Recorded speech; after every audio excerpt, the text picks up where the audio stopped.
ये जो अंतरिक्ष में लोग जाते हैं तो वहां पर वो बोलते हैं कि अगर कोई चीज ऐसे रख दो, जैसे हम यहाँ तो गिर जाती है, वहां ऐसे रखते हैं तो वो रखी रहती है, वो ऐसे रखी रहती है, मतलब ऐसे अगर रख दें तो वो ऐसी रखी रहेगी और वो चलने लग जाती है। ठीक।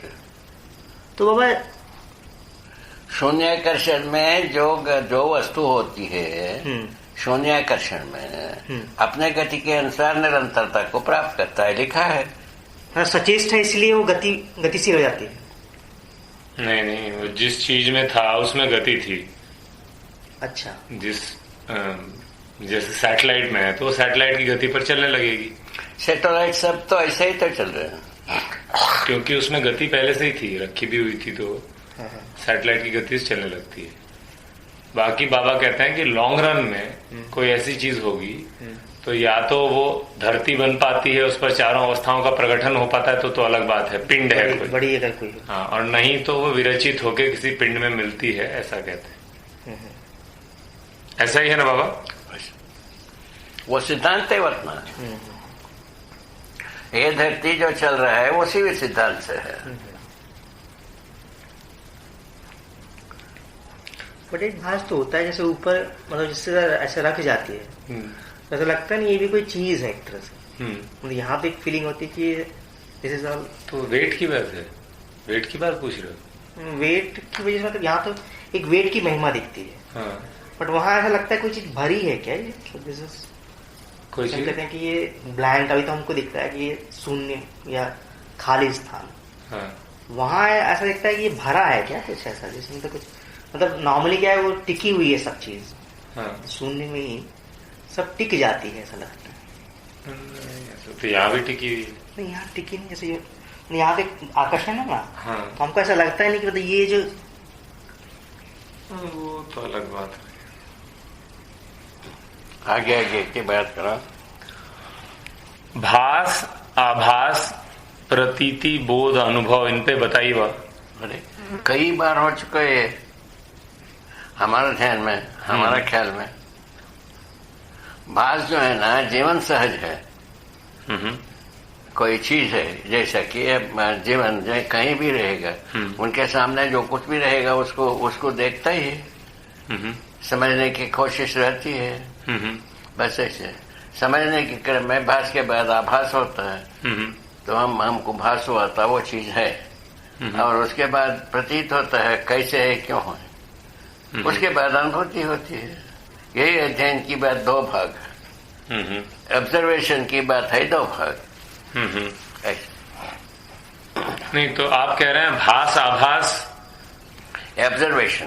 ऑब्जर्वेशन मतलब उसमें इंद्रिय सूचना की बात। वो तो स्वयं में जो वो जिज्ञासा होती है जो समझने की, उतने में ही हो जाता है भास आभास। प्रतीति अनुभूति अध्ययन से होता है। ये जरूर सभी जड़ प्रकृति को भी भाषा भास होता है, तभी तो एक दूसरे के साथ जीते हैं। जड़ प्रकृति भी एक परमाणुअंश दूसरे परमाणुअंश के साथ जीता है, तो कैसे जीता है? भाषा भाषा, इसलिए दो एक दूसरे के साथ जीते हैं।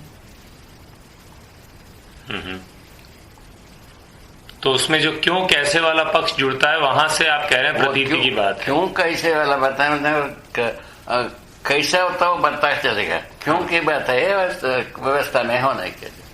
व्यवस्था प्रवृत्ति जड़ प्रकृति में ही है, जड़ प्रकृति से ही शुरुआत है। हाँ, वो तो ठीक है। नहीं, आपने कहा कि ऑब्जर्वेशन प्रतीति में आप कह रहे हैं क्यों मनुष्य कैसे के बारे में बताया हो। हाँ, वो तो ठीक है, मनुष्य के बारे में ही पूछ रहा हूँ। और कैसे होगा, और कैसा होता है? नहीं, मनुष्य के बारे में। मनुष्य के बारे में सड़क में जाते रहेगा तो झाड़ दिखता है, ये क्या झाड़ होगा, क्यों होगा, वो तो ऐसा आता है। ये दो बात तो हो ही जाता। ये झाड़ है, ये भासता है, लगे नहीं है। ये पत्थर है, भासता ही है।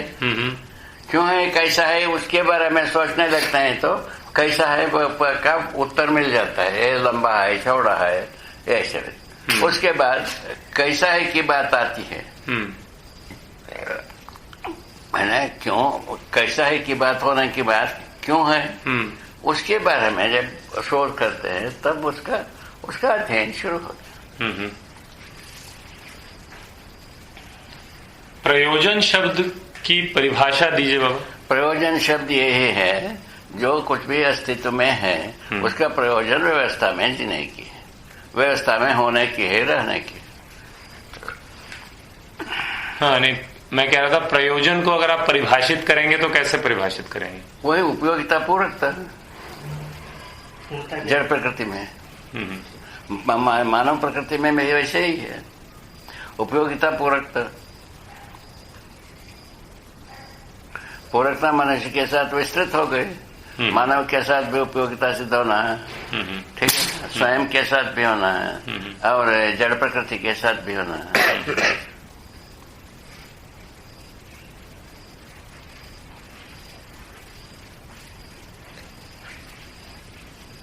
बहुत साधारण है ना।